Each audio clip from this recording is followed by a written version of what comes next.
Bueno, ya estamos aquí con el economista Juan Luis Burr para analizar la situación y las perspectivas de la economía argentina. ¿Qué tal, Juan? ¿Cómo andás? Muy bien. ¿Vos? Gracias por estar una vez más aquí. Gracias. Bueno, estamos viviendo una transición presidencial con grandes dificultades. ¿Cuáles crees, Juan, que son las cosas que se pueden hacer para que esta transición sea lo menos traumática posible? Bueno, tuvimos algunas medidas el miércoles pasado. ¿Cómo ves este tema? Mira, desde la asunción de Lacunza en reemplazo de Duhovne, yo tenía dos observaciones. La primera es que esto va más allá de una cuestión económica, es una cuestión política esencialmente, por lo tanto, imputarle a Duhovne todos los problemas me pareció un poco exagerado, digamos, para decirlo de alguna forma, porque reemplazando al ministro de Economía no resolvías, o el ministro de Hacienda no resolvía los problemas. Segundo, pensar que Lacunza te iba a resolver los problemas en el sentido de que iba a hacer medidas revolucionarias, bueno, no están disponibles. Si lo que vos tenés... Tal cual, nadie podía esperar eso, claro, ¿no? Bueno, pero eran las preguntas que te hacían. Yo te puedo asegurar que las preguntas que uno recibía eran cuáles son las medidas que va a adoptar el ministro inmediatamente para saber cómo salimos de esto. Y la respuesta es... Lo mismo espera la gente de Alberto Fernández el día de diciembre, ¿no? Bueno, también. Todo el mundo espera. Pero en el caso de Lacunza esperaban que como el cambio era, bueno, ¿qué medidas iban a...? Bueno, las medidas primero de un ministro que dura 3 meses. Tal cual. El ministro dura 3 meses.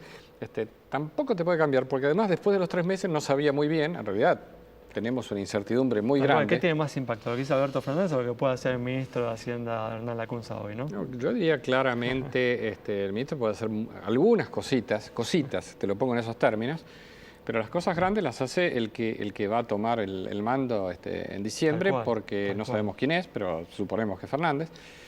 Entonces, de allí viene toda la incertidumbre que estaba puesta en su momento después del 10 de diciembre, la anticipamos a agosto, digamos, la trajimos del futuro al presente.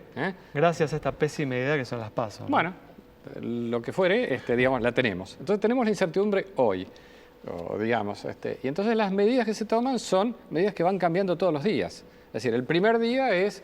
Bueno, qué sé yo, voy a ver lo que pasa. El segundo día fue, bueno, le digo a los bancos que reduzcan la posición que tienen bueno, es una cuestión técnica, ¿no es cierto? Lo que pueden tener, entonces empiezan a largar dólar. El tercer día, los exportadores, qué sé yo. El cuarto día, cuando me llevan 350 millones, digo, bueno, ¿qué hago? Y lo que hago es, qué sé yo, proponer un reperfilamiento voluntario. Y alcanza, bueno, puede ser que alcance, digamos, en la medida que vos tengas, de parte de todos los actores, cierta consistencia con que van a jugar el mismo juego. Cosa que, bueno, yo te diría, vamos a verlo. Entonces tiene que discutir en el Congreso primero. Bueno, son todos los actores que tienen... ¿Qué significa el jugar el mismo juego? Te pongo 2 elementos. Primero, si vos querés aceptar esto, que es reperfilamientos voluntarios, cosas por el estilo, que te pueden sacar parte de los vencimientos, estirar los plazos de deuda, vos tenés que, primero, sería bueno que cumplas con el acuerdo con el fondo en materia de fiscal, no porque es el acuerdo con el fondo, sino porque vos no podés tener déficit, te lo digo. Para darle garantías de pago justamente a aquellos a los que les estás pidiendo que te acepten demorarle los pagos, ¿no? El superávit lo que hace es decir, yo voy a conseguir plata para pagarte a vos, digamos, y si no hago eso, digamos, estoy en el horno.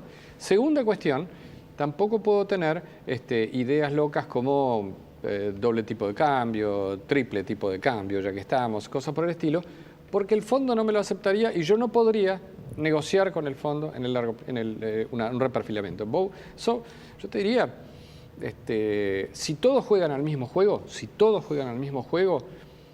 es una solución factible. Hay que ir a Luján, de rodillas, una cosa Juan, por el estilo. Sí. ¿Cómo estás? Vos hablás de que en realidad, bueno, hay que esperar al nuevo presidente o a la continuidad o lo que fuera, pero que el que tome el cargo el 10 de diciembre va a poder hacer las cosas grandes. Con la actual situación, ¿hay realmente mucho margen de maniobra, sea quien gane? Digo, porque estos meses son, bueno, hasta llegar la transición. Ahora, cuando se llegue y quien llegue, ¿hay muchas posibilidades de política dada la situación en la que nos encontramos?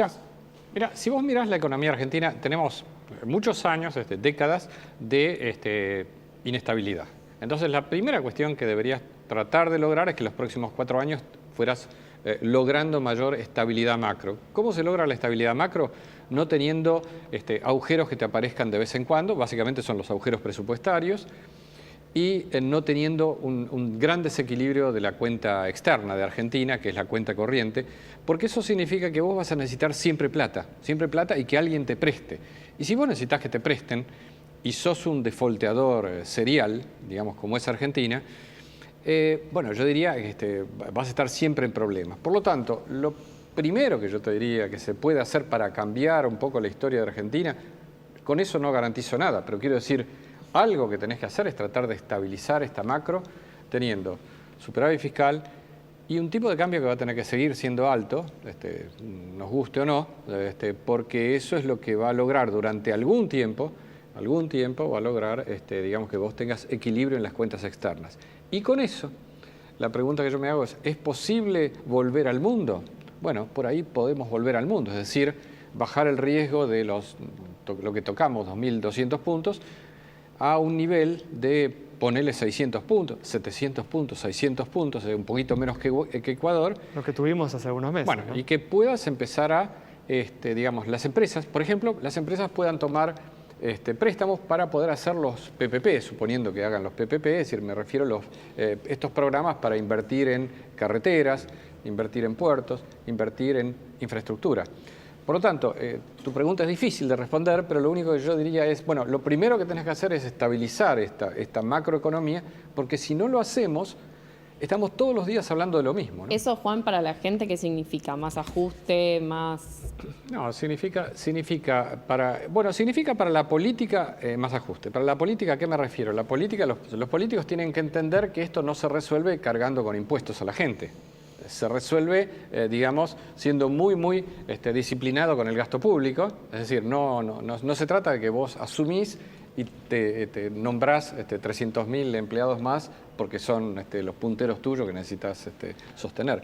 Ese tipo el tipo de ajuste que se necesita es un ajuste del gasto general del Estado, que te aseguro que gasta mucho, te aseguro que gasta mucho.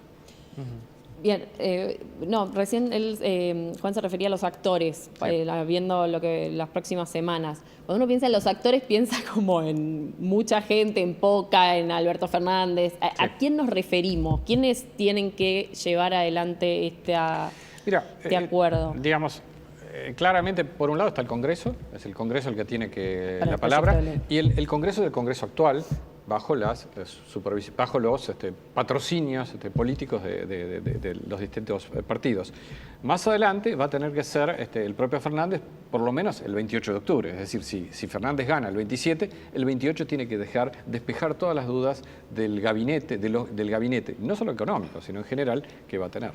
¿Te parece, Juan, que esta transición difícil que estamos viviendo no muestra en forma muy evidente la necesidad de que haya finalmente alguna clase de acuerdo político entre las distintas fuerzas de nuestro país respecto a ciertos lineamientos básicos de la economía? Sí, yo comparto ese punto, yo lo mencioné reiteradamente. No sé si digamos, las ideas del Pacto de la Moncloa son bastante comunes en este sentido. Pero nunca se termina, ¿no?, de llevar a la práctica. Nunca se llevan porque básicamente las ideas de esos pactos requieren, primero, decisión política de parte de los actores políticos de firmar algo, que están comprometidos a hacerlo. La parte técnica del acuerdo del pacto no puede ser escrita por los políticos, tiene que ser escrita por alguien que entienda los números. ¿Cómo fue el Pacto de la Moncloa? El Pacto de la Moncloa fue un pacto entre políticos y después se lo dieron a un tipo bastante oscuro, para decirlo de alguna forma, del Banco Central, para armar lo que era la base del acuerdo. Y lo que ellos garantizaban era que en el Congreso, cuando iba una decisión que estaba en línea con eso, iban a aprobarlo, iban a votarlo. Muy bien.